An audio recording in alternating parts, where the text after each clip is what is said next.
And then for your last person before your intermission, Tim. Give Tim a round of applause. Come on, Tim Lopez, come on.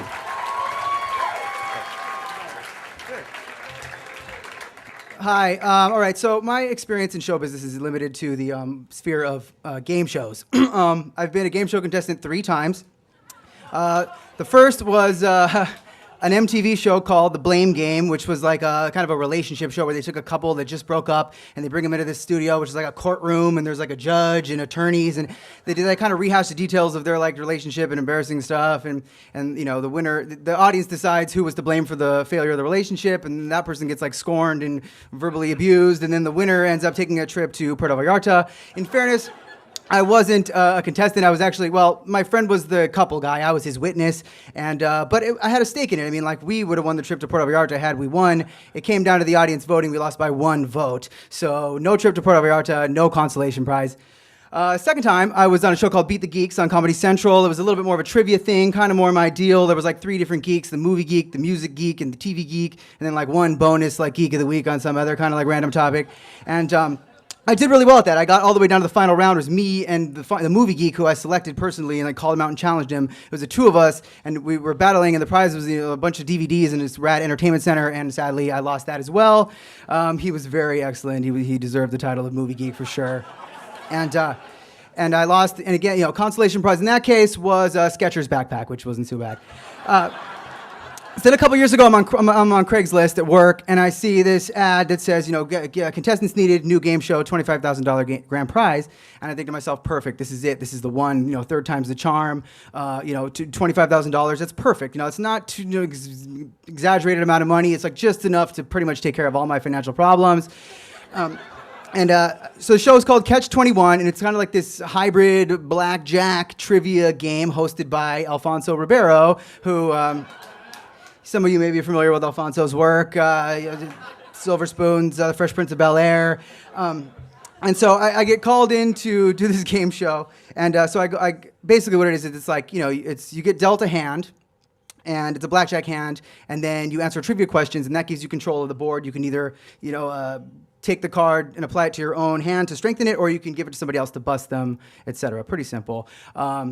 So I go down there to shoot the show. It's at this janky studio thing, like not Paramount, but like across the street from Paramount, this like random studio thing. And we walk in there, and like Jeremy Piven's like shooting a PSA in the corner, and then they're like, no, this way.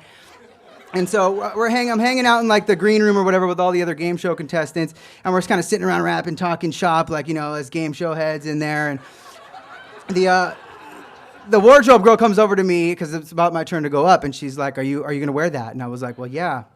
And she's like, no, that's not going to work. And I was like, all right, I don't really know why. I don't know if it was like sort of a stripy shirt or like it wasn't going to show up well on TV or something. So she's like, all right, well, what else did you bring? Because they told us to bring 3 shirts. And I was like, this is kind of the only shirt I have. Yeah, you know, this is kind of why I'm on this game show, frankly.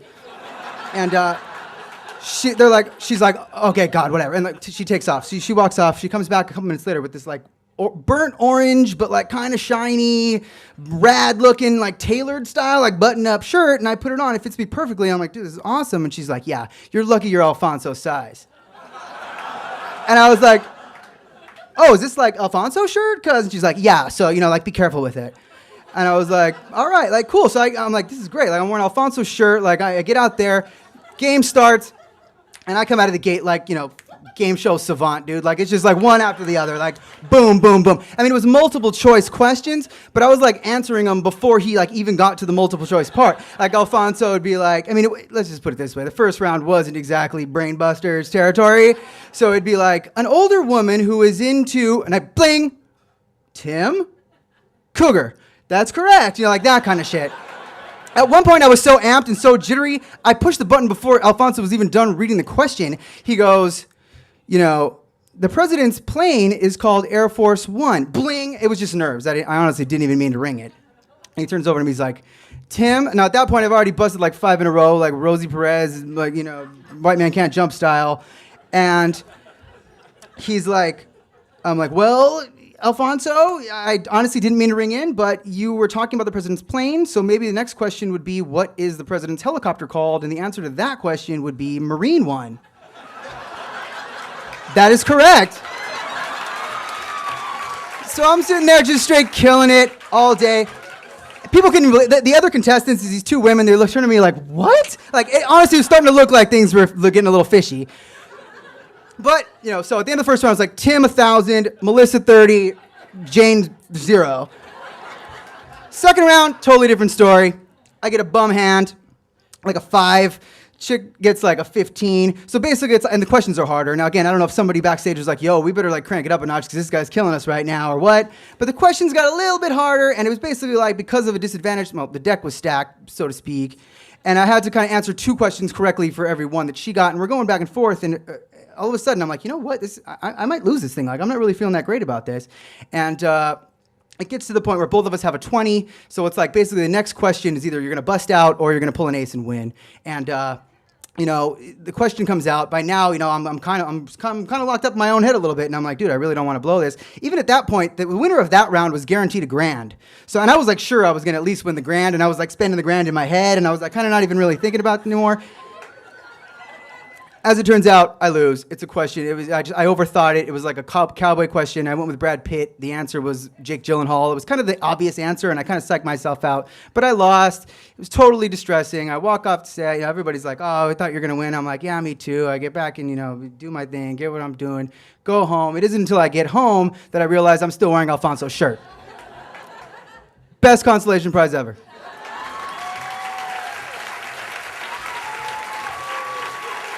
Come on, give Tim a round of applause.